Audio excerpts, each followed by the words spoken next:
उस दिन और आज में कितना अंतर है। उस दिन जब मुझे पता चला कि गुड़िया का ऑपरेशन करना होगा,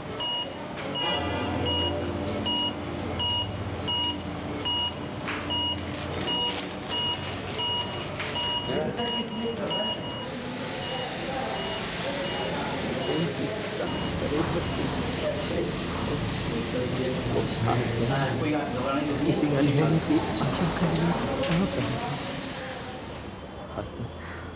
हर पल लगता था घड़ी की सुई थम गई हो। गुड़िया के लिए खून का इंतजाम किया गया था रेड क्रॉस ब्लड बैंक से।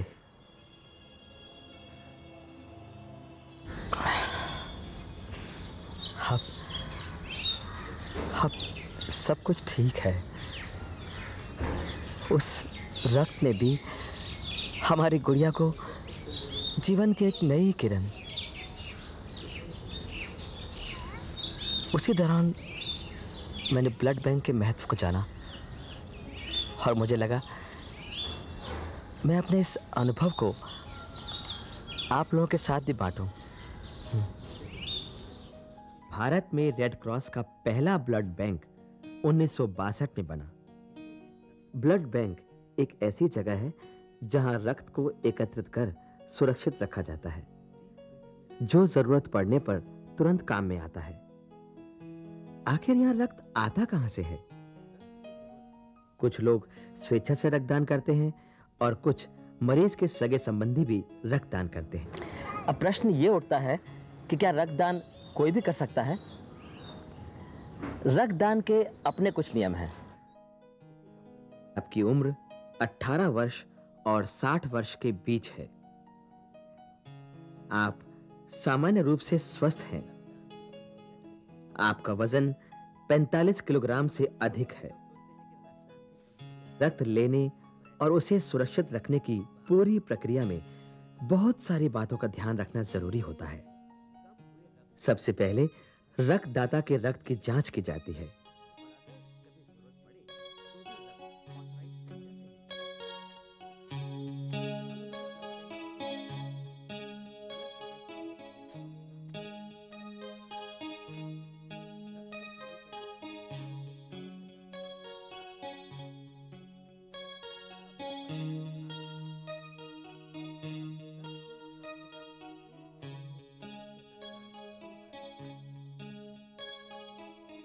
रक्त की जांच से रक्त की श्रेणी यानी ब्लड ग्रुप का पता लगाया जाता है।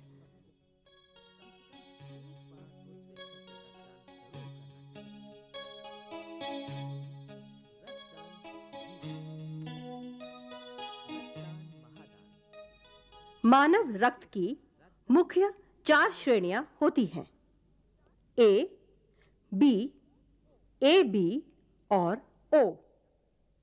ओ श्रेणी का रक्त किसी भी अन्य श्रेणी के व्यक्ति को दिया जा सकता है, तभी उसे कहते हैं यूनिवर्सल डोनर।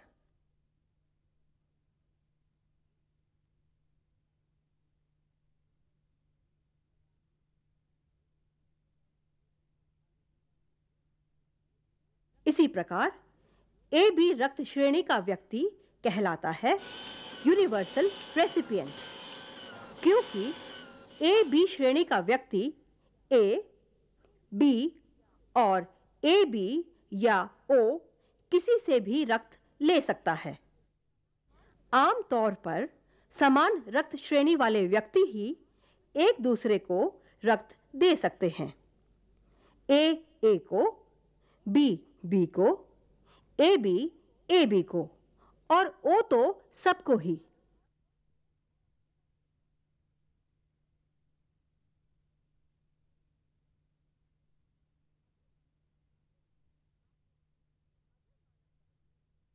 अगर मानव रक्त में RH एंटीजन प्रोटीन हो तो उस रक्त को कहते हैं RH पॉजिटिव। न हो तो वो रक्त हुआ RH negative. RH positive positive को ही रक्त दे सकता है और RH नेगेटिव नेगेटिव को ही। पॉजिटिव नेगेटिव का मेल संभव नहीं है। हम सबको अपना ब्लड ग्रुप मालूम होना चाहिए। फिर रक्त की अशुद्धियों की भी जांच होती है कि कहीं किसी बीमारी के जीवाणु तो मौजूद नहीं है। रक्त की अशुद्धियों की जांच के बाद ही रक्त लेते हैं।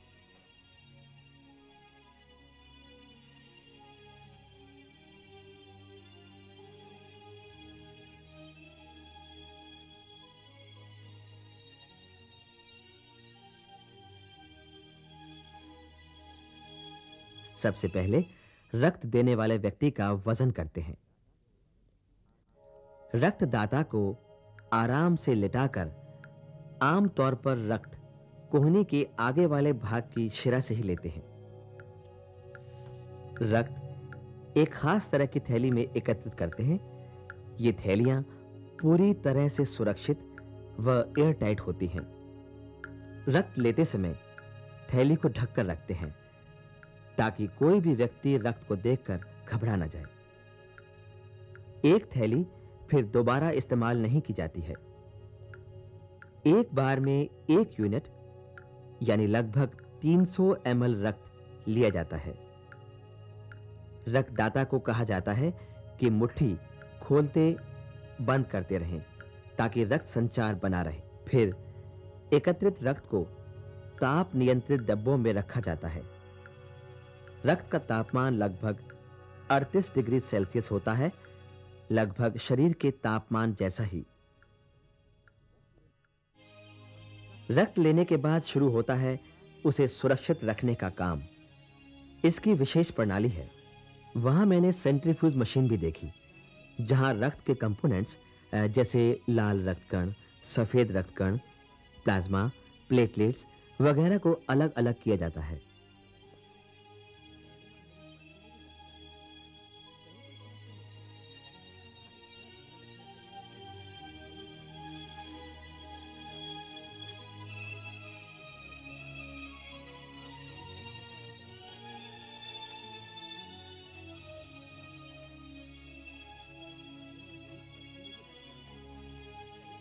कुछ खास बीमारियों में अलग-अलग तत्वों की जरूरत रहती है, जिसके लिए उसको अलग-अलग करके डीप फ्रीजर में रखा जाता है ताकि जरूरत पड़ने पर जिसे जिस तत्व की जरूरत है वही दिया जाए।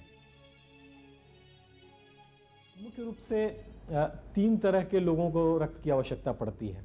एक तो है जो कि सर्जरी, जो भी शल्य चिकित्सा होती है उसमें रक्त चढ़ाना बहुत आवश्यक होता है क्योंकि रक्त की कमी होती है।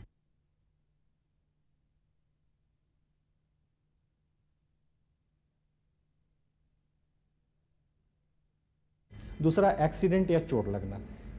आपने देखा होगा कि जब भी कोई एक्सीडेंट होता है, कोई गंभीर चोट आती है तो रक्त स्राव बहुत ज़्यादा होता है। तो उस रक्त स्राव को से जो रक्त ह्रास होता है उसको दूर करने के लिए रक्त का चढ़ाना बहुत आवश्यक है, इसीलिए रक्तदान बहुत आवश्यक है। और तीसरा जो एक बीमारी है जिसमें कि रेड ब्लड कॉर्पसेल्स नहीं बनते हैं, और बच्चों में ख़ास करके ये बीमारी जब शुरू में डिटेक्ट की जाती है तो पूरा परिवार उससे प्रभावित होता है, क्योंकि इसमें जो ब्लड जो है वो बहुत रेगुलरली चाहिए होता है, कभी हफ्ते में, कभी 15 दिन में। और वो इस बीमारी का नाम है थैलेसीमिया। और थैलेसीमिया के पेशेंट्स जो हैं वो हर जगह रेड क्रॉस ब्लड बैंक के साथ अटैच्ड होते हैं, जहाँ पर कि उनको ब्लड दिया जाता है और जो ब्लड उनको चढ़ाया जाता है। हमारा उद्देश्य यही है कि रक्त की कमी के कारण किसी भी आदमी की जान नहीं जाए। और आपको यह बताना आवश्यक समझता हूँ मैं कि जब कोई आदमी रक्तदान करता है तो जो हम 1 यूनिट लेते हैं 300 to 350 सीसी, तो उसकी भरपाई बहुत जल्दी हो जाती है और लगभग 24 घंटे में ही भरपाई हो जाती है। लेकिन पूरी भरपाई के लिए 3 महीने का समय चाहिए होता है। इसलिए एक रक्तदान के पश्चात दूसरा रक्तदान कोई व्यक्ति 3 महीने के बाद ही कर सकता है, 3 महीने के अंदर नहीं करना चाहिए उसको। अब देखिए ना, मैंने और मेरी पत्नी हम दोनों ने ही रक्तदान किया है, कहीं कोई समस्या नहीं हुई। हाँ, इतना ध्यान अवश्य रखना चाहिए कि रक्त देते समय और रक्त लेते समय नई डिस्पोजेबल सिरिंज का इस्तेमाल करना चाहिए। आपको यह पूछने का अधिकार है। और हाँ, एक बात और ध्यान रखनी चाहिए कि रक्तदान हमेशा ऑथोराइज सेंटर में ही करें और अगर कभी जरूरत पड़े तो भी रक्त ऑथराइज सेंटर से ही लें। गलत जगह से लिए खून से खतरा हो सकता है। हम सबको कम से कम एक बार स्वेच्छा से रक्तदान जरूर करना चाहिए, क्योंकि रक्तदान महादान, रक्तदान जीवन दान,